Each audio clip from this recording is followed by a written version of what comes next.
Hola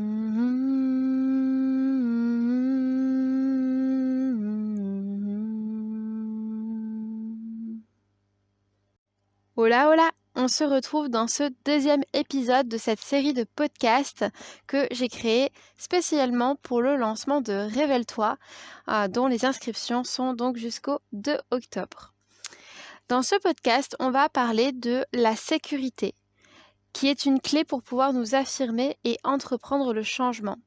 Effectivement, dans le module 2 de Révèle-toi, on va venir travailler autour du chakra racine qui du coup nous permet entre autres de retrouver notre sécurité intérieure. Et ça, eh bien, qu'est-ce que ça nous permet ? Ça nous permet de retrouver un certain dynamisme, une envie d'agir, de passer à l'action, d'entreprendre, de faire des choses, de mettre en œuvre nos projets. Et donc, par ce biais-là, quelque part, d'entreprendre le changement, de se dire, ok, moi là dans ma vie, il y a ça qui ne me va pas. Eh bien, qu'est-ce que je fais ? Eh bien, je passe à l'action pour changer ça et ne pas rester avec ce truc qui ne me convient pas. Mais c'est aussi se connecter à nos passions et ce qui nous anime. Donc, c'est aussi remplacer ce truc-là là, qui ne nous convient pas, on ne sait pas trop quoi en faire et ça nous gêne et ça nous plombe. Eh bien, on le transmute, on le transforme par quelque chose qui vraiment vient nous vibrer, qui nous passionne, qui nous fait nous sentir vivants, tout simplement. C'est du coup dans ce chakra-là aussi qu'on va pouvoir manifester notre puissance et notre courage. Et ça, pour manifester notre puissance et notre courage, on est obligé, quelque part, de sentir cette sécurité à l'intérieur de soi.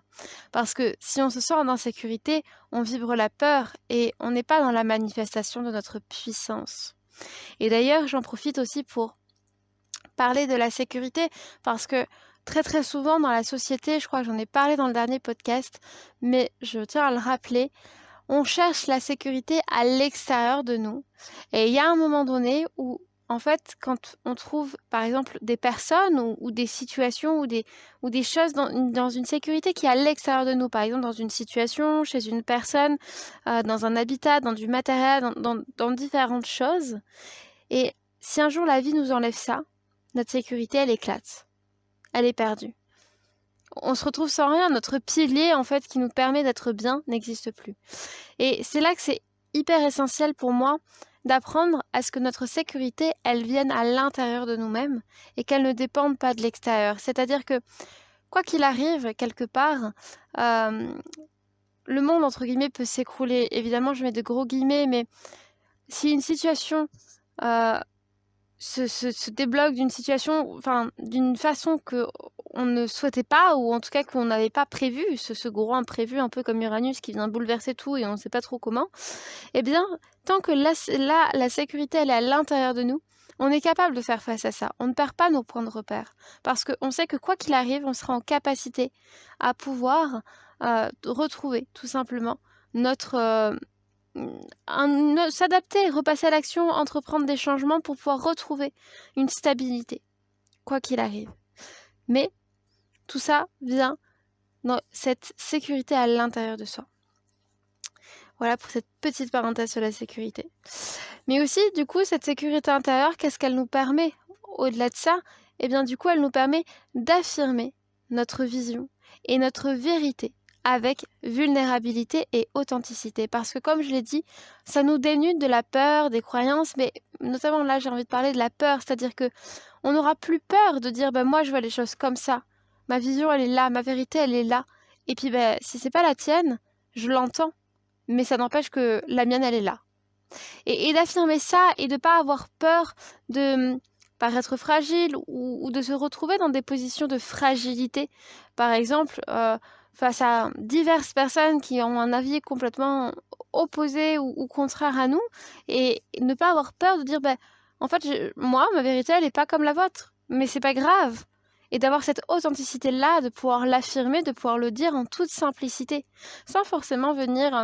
quand je dis affirmer sa vision, je ne parle pas de l'imposer aux autres, juste de ne pas se laisser influencer par les avis, par les idées extérieures qui viennent nous conditionner. Et ça parle beaucoup, ce chakra-là et ce module-là, des conditionnements que l'on a dans nos vies et qui viennent de nos parents, qui viennent de la société, qui viennent de nos lignées, des générations aussi avant. Mais beaucoup tout ce qu'on a inculqué de façon, je dirais, plus proche par rapport au dernier module, la société, nos parents, comment on a été conditionné. Et c'est vraiment venir enlever toutes ces couches qui font qu'on pense penser par nous-mêmes alors qu'en fait pas du tout. Et oser affirmer justement, dire en fait là moi, je décide que ma vérité elle n'est plus là. Parce que ça ne me correspond pas, ça ne correspond pas à ce que j'ai envie d'incarner comme valeur, comme qui je suis et comme pensée, etc., etc. Je sens que ça ne me fait pas du bien et donc j'ose l'affirmer. Imagine-toi, tu as une croyance qui t'a été inculquée par tes parents, par ta famille, peut-être même toute ta famille. Tu as un repas familial et tout le monde ressasse ces mêmes croyances. Eh bien là, tu es en capacité à dire « J'entends ce que vous dites, mais moi, j'ai plus envie de croire ça. » Et là, quelque part, tu entreprends le changement, parce que notamment, tu entreprends le changement pour toi-même, mais tu es en train de planter des petites graines un petit peu partout, en exprimant ta vision. Sans dire qu'elle poussera partout, parce que ce n'est pas le but non plus, mais simplement, tu as fait un espèce de ricochet et d'écho de ta vibration à toi, et chacun, en fait, est responsable de la recueillir comme il le voudra. Mais toi, ta vérité, elle a été préservée, parce que tu as osé l'affirmer, avec vulnérabilité, et authenticité. Parce que oui, tu peux avoir peur, si ce chakra-là n'est pas équilibré, tu pourrais avoir peur de passer pour quelqu'un de fragile ou de te retrouver dans une situation de fragilité face à diverses opinions qui sont à l'opposé de toi. Mais là, tu sais que non. Là, tu sais que concrètement, tu as la force en toi et tu as la sécurité en toi pour que peu importe ce qu'on te dise à l'extérieur, finalement, c'est pas grave parce que toi, tu as cette conviction qui te tient et qui fait qui tu es. Et grâce à tout ça, tu vas pouvoir venir te libérer du passé, des croyances que l'on t'a inculquées qui ne te font pas du bien, de comment ça a impacté ta vie, en fait, parce que nos croyances impactent clairement nos vies. Elles nous font vivre parfois des émotions, des fois des bonnes, des fois des pas bonnes. Et encore, je n'aime pas bien utiliser ces mots-là parce que pour moi, le bon et le mauvais n'existent pas, mais parfois ça peut être douloureux, parfois ça peut être plus léger, plus vivant, plus vibrant. Et en fait, ça te permet de te libérer et de te pardonner aussi un petit peu de tout ça, mais surtout de t'ouvrir à une nouvelle version de toi-même qui va pouvoir naître, renaître, et qui va pouvoir venir tout simplement être nourrie quelque part de ces changements-là et de passer une première étape dans ta vie, entre celle que tu as été par les conditions que tu avais jusque-là et celle que tu es en train de devenir et qui sera une nouvelle version, une personne complètement différente. Voilà un petit peu les bienfaits de ce module, de ce chakra, de ce que l'on va venir explorer. Et maintenant, j'ai envie de te parler un petit peu des problématiques quand ce chakra-là, on n'en a pas conscience ou pas vraiment, ou alors on en a conscience mais qu'il n'est pas équilibré, qui a une stabilité qui ne se fait pas à cet endroit-là. Parce que c'est probablement là où tu vas peut-être plus te reconnaître aujourd'hui. Quand tu manques de sécurité à l'intérieur de toi et que tu ne t'affirmes pas, tu peux, par exemple, perdre l'appétit de vivre. C'est-à-dire que tout devient tellement routine, tout est tellement conditionné d'une certaine manière que ça enlève la passion. Et quand on enlève la passion dans la vie, eh bien, c'est ennuyant quand même. On se retrouve dans cette idée d'ennui, de lassitude où on n'a pas forcément l'élan de spontanéité, de joie, d'entreprendre ce truc vif là en nous qui nous donne envie de allez go, on y va, c'est trop bien. Non, on se retrouve dans un espace où ok, on se laisse porter par la vie. En fait, on se laisse porter par la vie, on n'a pas cet élan de vie à l'intérieur de nous. Et on peut avoir aussi des difficultés à gérer notre emploi du temps. Parce que on peut se sentir dans une forme de procrastination, quelque part, parce que, justement, pas d'appétit de vivre. C'est-à-dire que on n'a tellement pas l'envie de faire les choses qu'on peut avoir cette tendance à je repousse, parce que flemme, en fait. Parce qu'on n'a pas cette impulsion-là à l'intérieur de nous qui nous permet d'agir, de passer à l'action, d'avoir cette flamme-là qui vibre en nous. Et du coup, si cette flamme, elle est éteinte, on repousse, parce que on se dit, bah, à un moment donné, j'aurai l'énergie pour. Sauf que non, l'énergie, tant qu'on vient pas aller voir tout ça, et bien du coup, on ne peut pas impulser notre vie. Ça devient difficile d'avoir cette impulsion de dire, allez, go, moi je vais faire ça et j'ai envie de faire. Et on manque d'entrain et d'efficacité, du coup. On manque d'entrain pour, comme je disais, entreprendre les choses, mais du coup aussi d'efficacité dans ce que l'on potentiellement on doit faire, parce que même si on n'a pas cette envie de faire les choses, la vie fait qu'on est plus ou moins obligé de faire certaines choses. Et on n'a pas cette envie-là, on n'a pas cette énergie qui nous pulse, qui nous motive. Et du coup, bah, la vie, elle passe un peu comme sous notre nez, comme ça.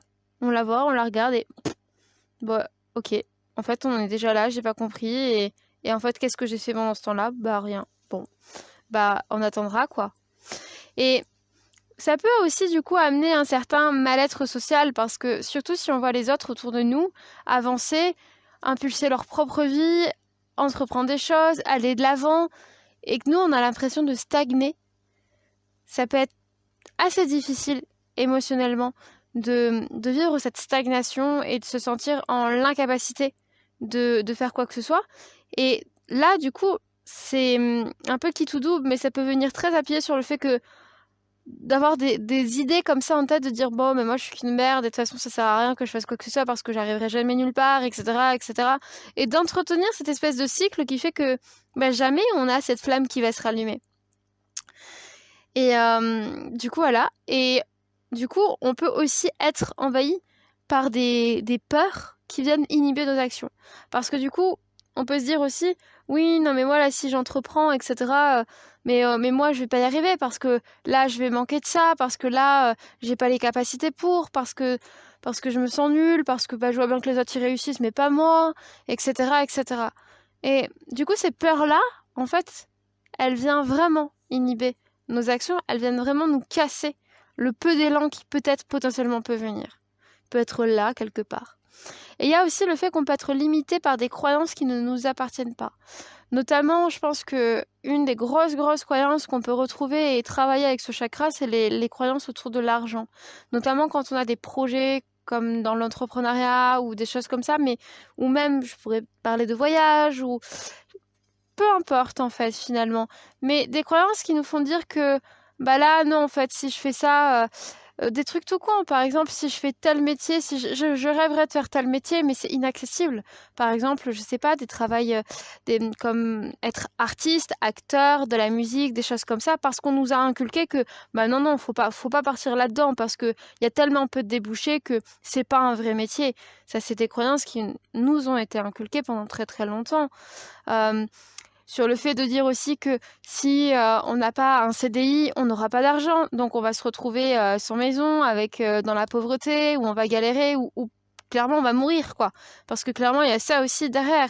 Et d'ailleurs ce chakra renvoie à cette énergie de mort, puisque on laisse mourir une partie de nous pour pouvoir en remplacer, pour pouvoir aller vers du renouveau. Et ça vient travailler notamment sur cette peur de la mort, parce que qu'est-ce que la mort? La mort, c'est la renaissance, tout simplement. Et je parle pas de mort physique, bien évidemment, mais la mort de quelque part en nous, ou d'une part en nous, pour laisser renaître une autre part à la place, et qui a un espèce de turnover à l'intérieur de nous, qui nous amène à toujours aller plus loin.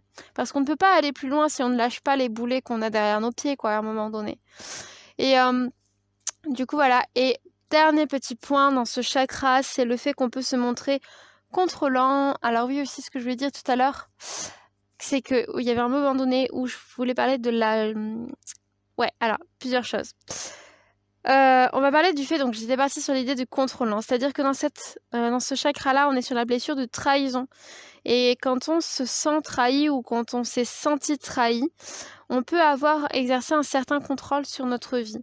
Donc ça peut être sur les autres, mais ça peut être sur nous-mêmes. Et des fois, c'est subtil à comprendre dans le sens où on pense le faire pour des bonnes choses. On pense qu'on est là pour aider les gens, que notre façon de parler, d'interagir, etc., on le fait vraiment dans cet élan de soutenir les autres. Mais ce qu'on ne voit pas toujours, c'est que derrière ça, il y a une certaine manipulation ou contrôle inconscient de dire que si moi je t'apporte ça et que ça te sert, en fait, moi, ça vient nourrir un espèce de moi qui se sent un petit peu supérieur, alors qu'on n'est pas du tout supérieur. Et c'est des petites subtilités qu'on vient vraiment voir dans ce module-là avec toute la blessure de trahison et ce qu'elle comporte. Je voulais aussi parler de l'agressivité et de la frustration. Ce sont deux émotions que l'on peut retrouver potentiellement dans ce chakra-là. Pourquoi ? Parce que la peur, elle vient nous signaler qu'il y a un danger.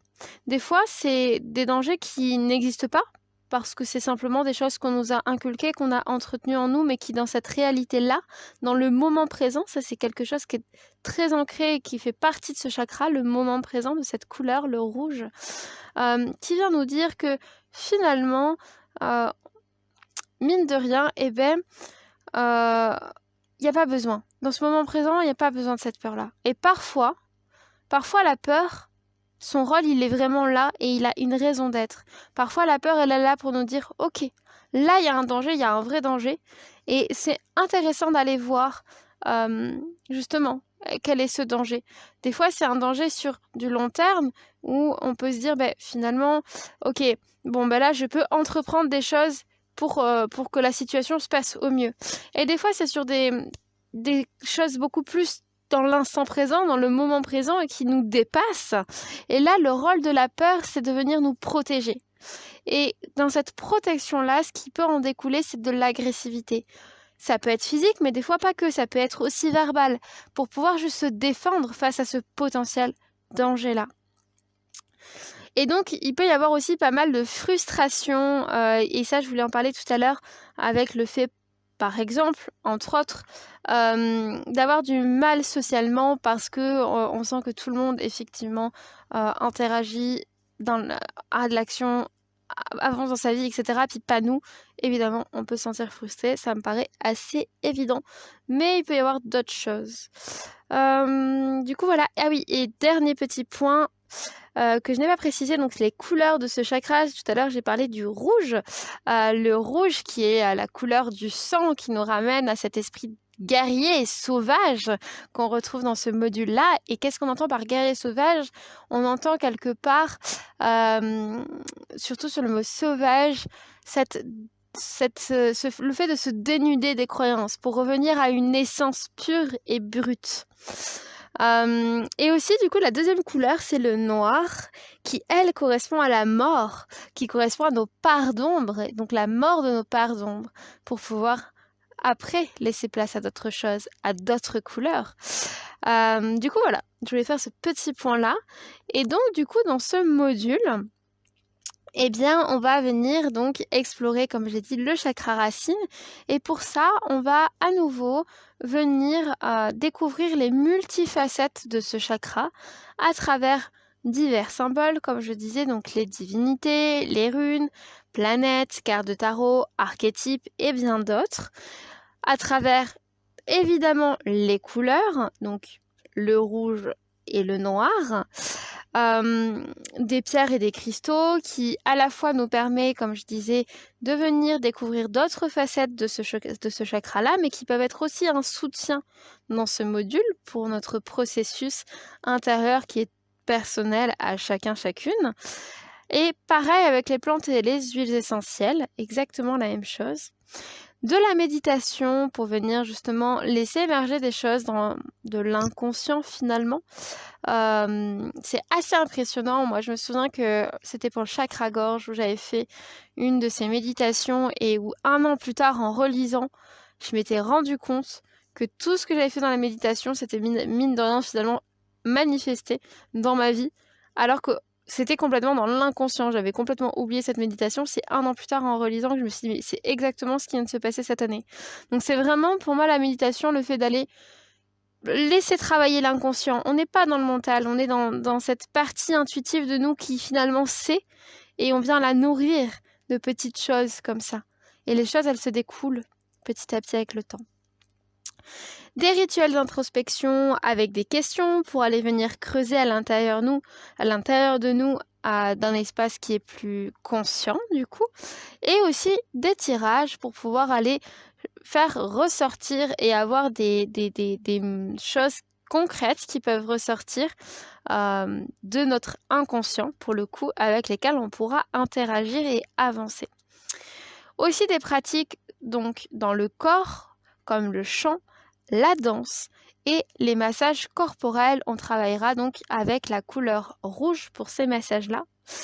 Aussi, du coup, on ira donc explorer, comme je dis, la blessure de trahison. On parlera un petit peu des fleurs de bac. Il y a eu un changement de dernière minute.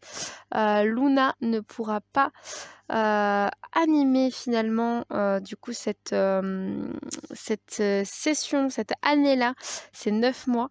Mais on essayera d'interagir légèrement sans dire il n'y aura pas d'enseignement à proprement parler de fleurs de bac, simplement d'interaction, de découverte.